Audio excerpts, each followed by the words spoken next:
Our word of the week this week is the same as it was last week, semeion. Last week we looked at it in the Synoptic Gospels and saw that it could be natural things happening in the weather, etc., or it could be something as simple as Paul's signature at the end of a letter to show that it was really from him, or it could be a miraculous act performed by Jesus, or it could be a deceptive act. It could even be portents in the weather, red skies at night, etc. Today we're looking at how John uses the word semeion, and it's similar, but it's distinct enough to make it worthy of its own word of the week. So semeion, as used by John, is always an act. It's always something that someone has done, and in that doing, the person makes a revelation about themselves.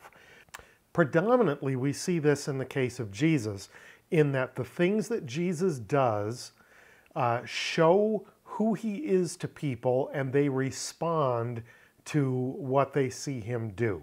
So, in other words, it's an action, it's a work or a deed that makes a connection with the people.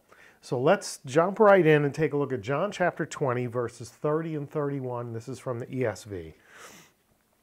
Now Jesus did many other signs in the presence of the disciples, which are not written in this book. But these are written so that you may believe that Jesus is the Christ, the Son of God, and that by believing you may have life in his name. So let's look at this little phrase about Jesus doing signs. It says, Semeia epoiesen ho Jesus. So semeia, the plural for signs in the accusative, epoiesen is a aorist verb, he did, and then ho Jesus, Jesus, right? So Jesus did signs is literally what that phrase out of its context says.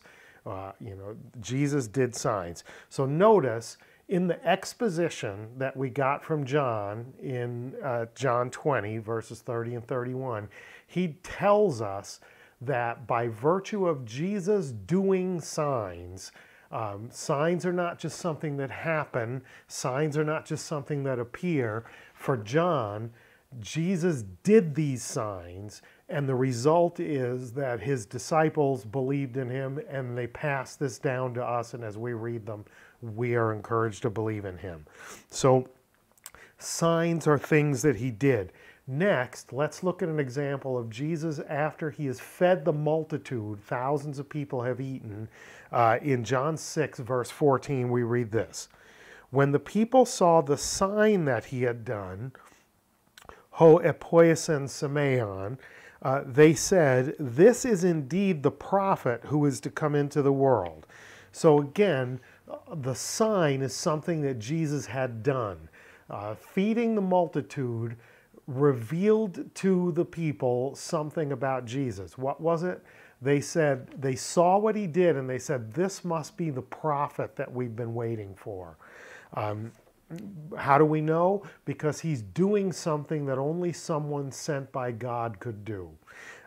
So John also tells about miracles that have this same effect, but he doesn't actually use the word of the week in these descriptions, but the construction is so similar that you can see that for John, seeing Jesus act is supposed to draw people to faith in him. They're supposed to see him for who he is and respond accordingly.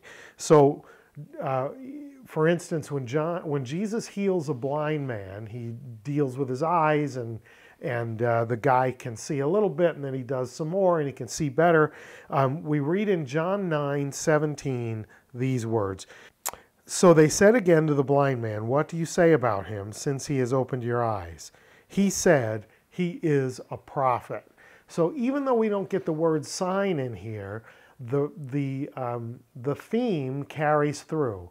The blind man has an experience with Jesus, and Jesus did something. He gave sight to a man who was blind, and the blind man's reaction when questioned is, he's a prophet. Only a prophet could do what he did.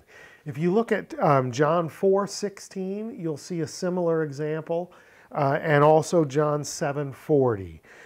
Finally, we're going to look at John outside of John's gospel and how he uses it in Revelation. If you've ever wondered if you could have confidence that John also wrote Revelation, here's a little bit of evidence. He uses the word semeion in the same way that it's used in John's gospel. It's used about something being done that shows someone for being powerful or being special, and it causes people to respond. So here we have Revelation 19, verse 20, again from the ESV with the Koine supplied. And the beast was captured, and with it the false prophet, who in its presence had done the signs. Hopoiesas ta semea, had done the signs, by which he deceived those who had received the mark of the beast and those who worshipped its image. These two were thrown alive into the lake of fire that burns with sulfur. So we see here again, the doing of signs caused people to put faith in a false prophet, in the beast, in the image. And so we see that John still says signs are things that are done that cause people to have faith. So you can see this again in Revelation 13, verse 14, similar situation which leads up. This verse refers back to that verse. So in summary, our word of the week, semeion, plural, semeia, for John is always about deeds that are done that cause people to respond to the person who did the deeds. Miraculous works, a healing. One of the examples that I referenced that we didn't read is about Jesus saying to the woman at the well, you're right to say you don't have a husband. You've had X number of husbands, and the one that you're with now is not a husband. And the woman responds because she says, wow, not a regular person would know that, right? So the signs, according to John's use, let people know or let people understand who Jesus is, and they respond. And also in Revelation, those signs cause people to fall for a deceiver. Semeion is our word of the week, 2 weeks in a row. The synoptic signs, and today the Johannine signs. It's an interesting word. I hope you'll go and dig more and look at other uses. And until we see each other again, Kar Sky Reina Humine, grace and peace to you.